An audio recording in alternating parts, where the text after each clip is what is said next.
Oke guys, assalamualaikum, selamat sore menjelang petang ya. Jadi kali ini saya itu akan bercerita tentang sempat tidak percaya dengan Tuhan atau Allah ya, yang bagi pemeluk agama Islam.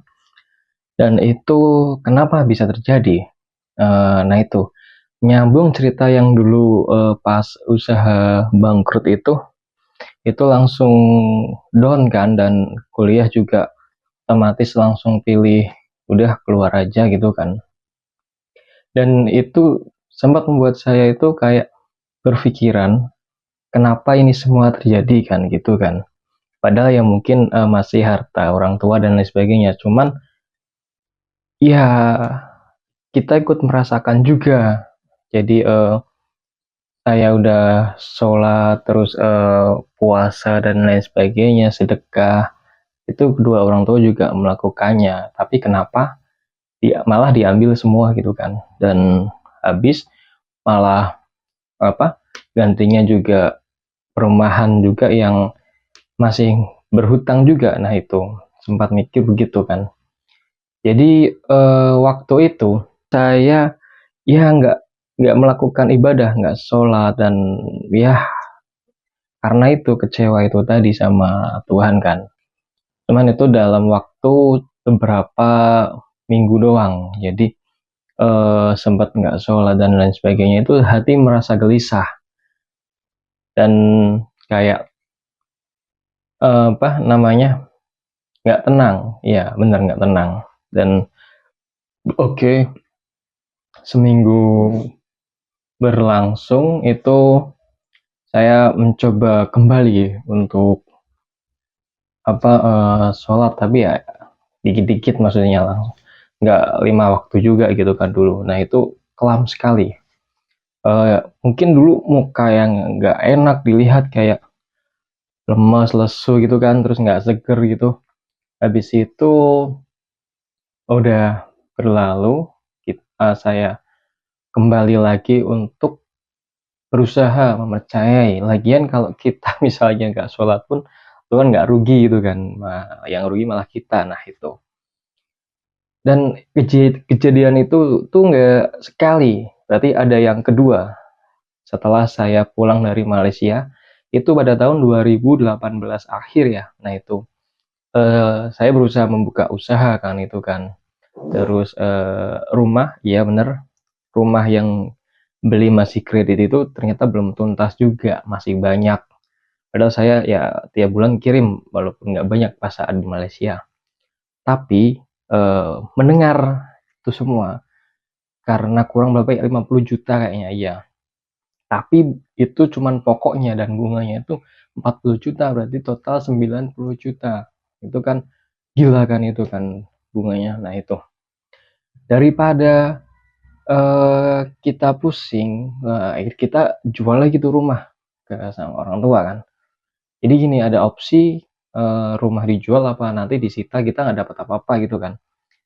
Nah, bapak saya itu memang orangnya rada otoriter. Jadi semua itu kemauan dia semua gitu kan. Cuman kalau dipikir secara logis, kalau bertahan, itu rumah hilang secara cuma-cuma karena disita itu tadi tersebut. Dan alhasil kita berusaha untuk menjualnya. Dan ya pada saat itu saya juga pulang dari Malaysia itu usaha. Ya pulang dari Malaysia itu usaha. Tapi usahanya itu sepi. Sepi dan apa ya, kayak, nah itu biasa ada hal-hal aneh yang datang gitu, kayak mungkin ada kiriman dan sebagainya gitu kan.